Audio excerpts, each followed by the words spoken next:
नमस्कार साथियों, स्वागत है आप सभी का आज के सेशन में। और आज हम साइंस के 50 most important previous year question का सेट आपके लिए लेके आए हैं, जो आपके एग्जाम के लिए बहुत ही हेल्पफुल साबित होगा। इसलिए आपको पूरा वीडियो देखना है। तो आइए शुरू करते हैं आज का सेशन। पहला क्वेश्चन आपका है कि जब पानी के गिलास से सारी बर्फ पिघल जाती है तो पानी का स्तर क्या होगा। ओके, यदि पानी के गिलास से सारी बर्फ पिघल जाती है तो पानी का जो स्तर है, पानी का स्तर वही रहता है। इसमें राइट आंसर आपका सी होगा। अगला क्वेश्चन देखिए। अगला क्वेश्चन आपका है, यदि किसी वस्तु को संपीड़ित करते हुए उसके आयतन का आधा किया जाए तो उसका घनत्व क्या होगा।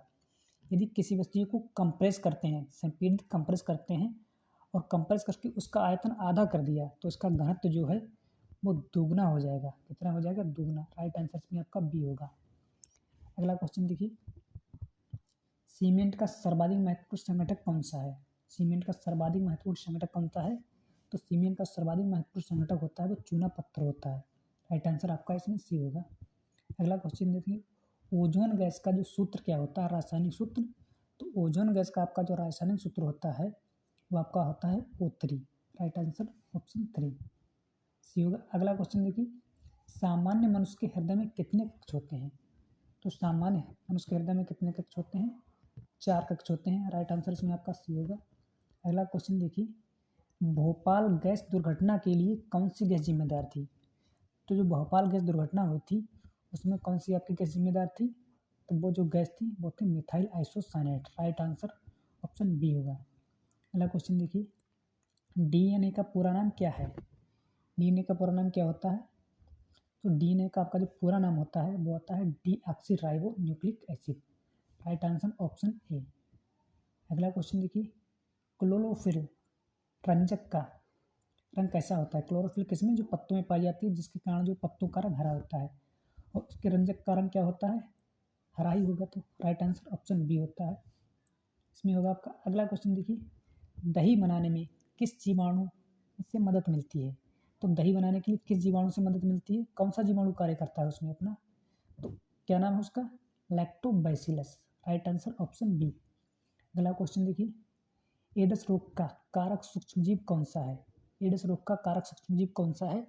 तो आपके जो एड्स रोग का जो सूक्ष्म कारक रोग है वो है विषाणु। Okay, right answer option D. अगला क्वेश्चन देखिए, पत्तियों के फलक पर पाए जाने वाले सूक्ष्म छिद्र होते हैं उनको क्या कहते हैं। जो पत्तियों के फलकों पर सूक्ष्म सूक्ष्म छिद्र होती हैं उनको क्या कहते हैं? उनको कहते हैं stomata. Right answer option A. अगला देखिए, कोशिका दीवार कहाँ पाई जाती है। तो कोशिका दीवार होती है वो किसमें पाई जाती है? इस तरह से क्वेश्चन है, ठीक है। तो क्वेश्चन आपका था जो इसी तरह से आया हुआ था, बिल्कुल सेम टू सेम वही उठा के रखा है इसमें। कोशिका दीवार कहाँ पाई जाती है, ऐसा ही क्वेश्चन पूछा गया था। तो इसमें आपका जो राइट आंसर होगा वो आपका होगा पादप कोशिका में। जो कोशिका दीवार है वो पादप कोशिका में पाई जाती है। राइट आंसर इसका ऑप्शन बी होगा। चलो देखिए, सबसे बड़ा पुष्प कौन सा है। तो सबसे बड़ा पुष्प कौन सा होता है? तो सबसे बड़ा पुष्प जो होता है वो होता है रेफलेसिया का। Right answer option B. अगला क्वेश्चन, पौधों का आहार कारखाना किसे कहते हैं। तो पौधों का जो आहार कारखाना होता है वो कहाँ होती है? तो पौधों में भोजन अपना किससे बनाते हैं? पत्तियों से बनाते हैं।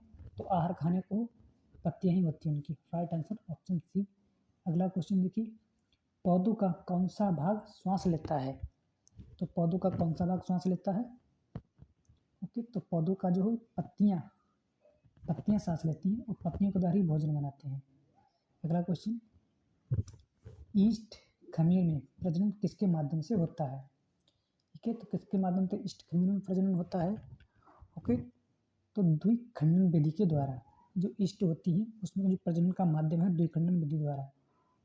अगला क्वेश्चन, हाइड्रा में अलैंगिक जनन किसके द्वारा होता है। तो हाइड्रा में जो अलैंगिक जनन है वो किसके द्वारा होता है? तो मुकुलन विधि के द्वारा होता है। इसमें हाइड्रा का जो लैंगिक जनन होता है वो मुकुलन के द्वारा। Right answer option C. अगला, 1 मेगाबाइट किसके बराबर होता है। तो 1 मेगाबाइट किसके बराबर होता है?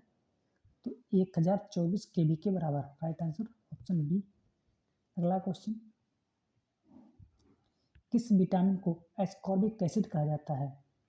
तो किस विटामिन को एस्कॉर्बिक एसिड कहा जाता है? विटामिन सी को एस्कॉर्बिक एसिड कहा जाता है। विटामिन ए को रेटिनॉल, विटामिन डी को टिकोफोरॉल। नेक्स्ट क्वेश्चन, किस विटामिन की कमी से कुछ जीवों में बंदिस्तता यानी कि बांझपन हो जाती है? तो किस विटामिन की कमी से? ठीक है, तो इसमें आपका जो राइट आंसर होगा वो ऑप्शन डी होगा, विटामिन ई की कमी से ओके बंद जो बांझपन आ जाता है। अगला क्वेश्चन, मनुष्य की हड्डी फ्यूला कहाँ पाई जाती है?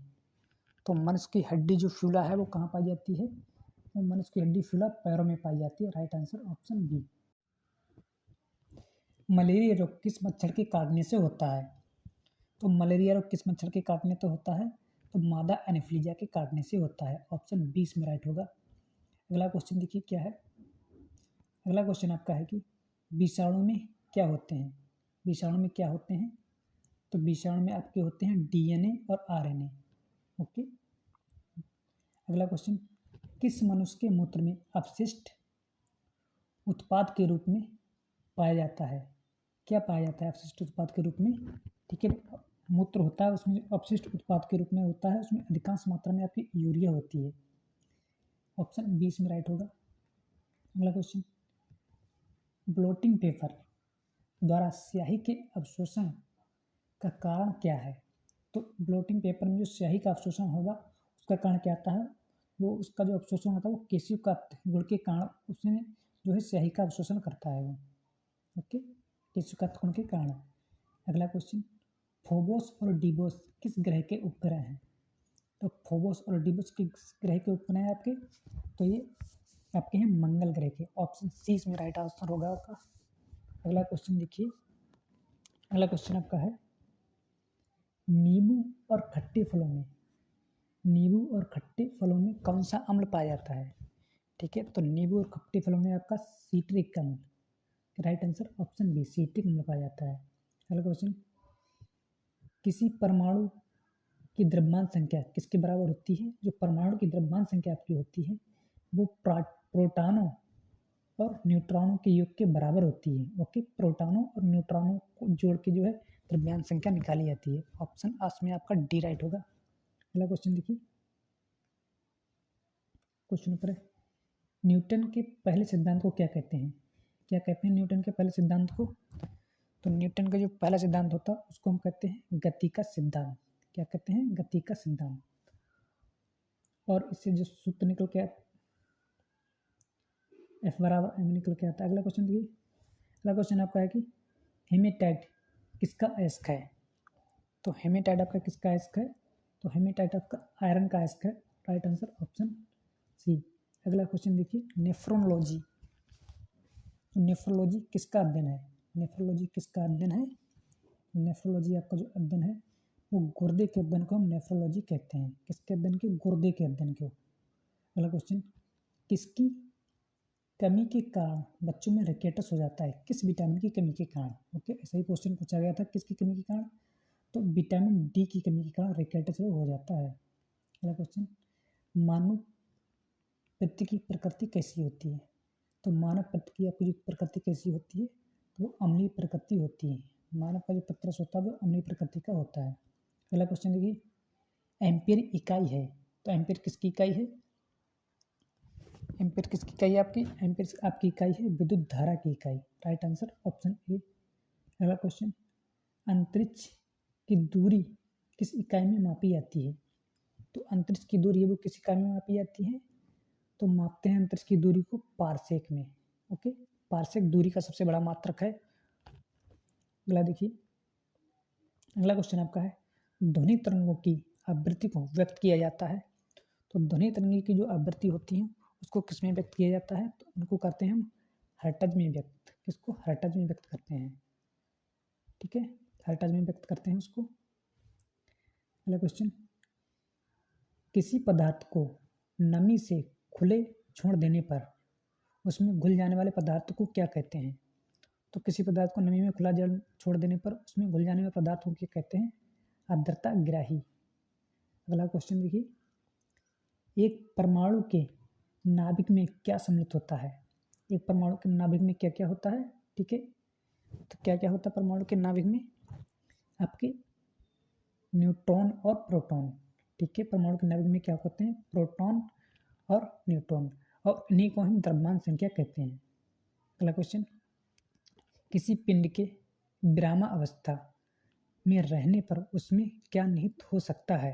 विरामावस्था में है, ओके, तो उसमें क्या हो सकता है? उसमें ऊर्जा संग्रहित हो सकती है। राइट आंसर ऑप्शन सी, उसमें क्या हो सकता है? उसमें ऊर्जा संग्रहित हो सकती है। अगला क्वेश्चन,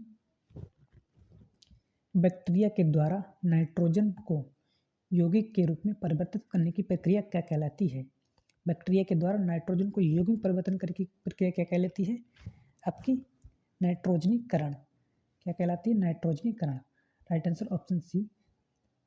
अगला क्वेश्चन, कौन सी बीमारी पागल कुत्ते के काटने से होती है? तो कौन सी बीमारी पागल कुत्ते के काटने से होती है आपकी? तो rabies. Right answer option D, rabies. अगला क्वेश्चन, गुरुत्वाकर्षण का वैश्विक सिद्धांत किसने दिया था? तो गुरुत्वाकर्षण का जो वैश्विक सिद्धांत है वो किसने प्रस्तुत किया था आपका?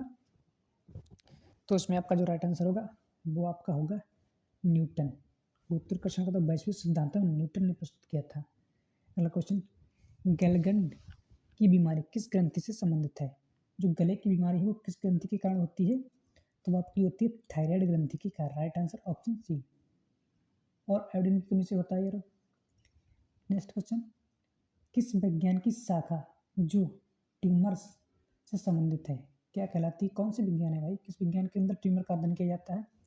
तो सीरम विज्ञान के अंतर्गत ट्यूमर का अध्ययन किया जाता है। आणविक सिद्धांत का प्रतिपादन किसने किया था? तो आणविक सिद्धांत का प्रतिपादन किसने किया था? तो जॉन डाल्टन ने। Right answer option C. अगला क्वेश्चन देखिए, अगला क्वेश्चन आपका है कि दो बिंदुओं के बीच के विभवांतर को मापने के लिए प्रयुक्त उपकरण क्या है? तो बिंदुओं के बीच के विभवांतर को मापने के लिए प्रयुक्त उपकरण कौन सा है आपका? तो voltmeter. Okay, right answer option B. अगला क्वेश्चन देखिए, पीतल मिश्र धातु है, तो पीतल कितनी मिश्र धातु है? तो पीतल आपकी मिश्र धातु जो है वो है तांबा और जिंक की मिश्र धातु। अगला क्वेश्चन देखिए, विद्युत ऊर्जा की इकाई क्या है? तो विद्युत ऊर्जा की इकाई क्या है आपकी? किलो वाट घंटा। Right answer option C. अगला क्वेश्चन देखिए, मोनोजाइट किसका खनिज है? मोनोजाइट किसका खनिज है? तो मोनोजाइट जो खनिज है वो है थोरियम का। अगला क्वेश्चन देखिए, अगला क्वेश्चन आपका है कि लाल रक्त कोशिका कहाँ नष्ट होती हैं? तो लाल रक्त कोशिका पे कहाँ नष्ट होती हैं? यकृत, मनुष्य, किसके? प्लीहा। तो किसमें होती हैं? प्लीहा में। Right answer option C. अगला क्वेश्चन देखिए, किसकी कमी के कारण अरक्तता, अनेमिया या खून की कमी की जो बीमारी होती है वो हो जाती है? तो किसकी कमी से हो जाती है? तो ये आयरन की कमी से होती है। किसकी? आयरन की कमी से। सारे क्वेश्चन समाप्त हो चुके हैं। यदि वीडियो आपको पसंद लगी, अच्छी लगी हो तो वीडियो को शेयर करें और वीडियो को लाइक करें। जय हिंद, जय भारत।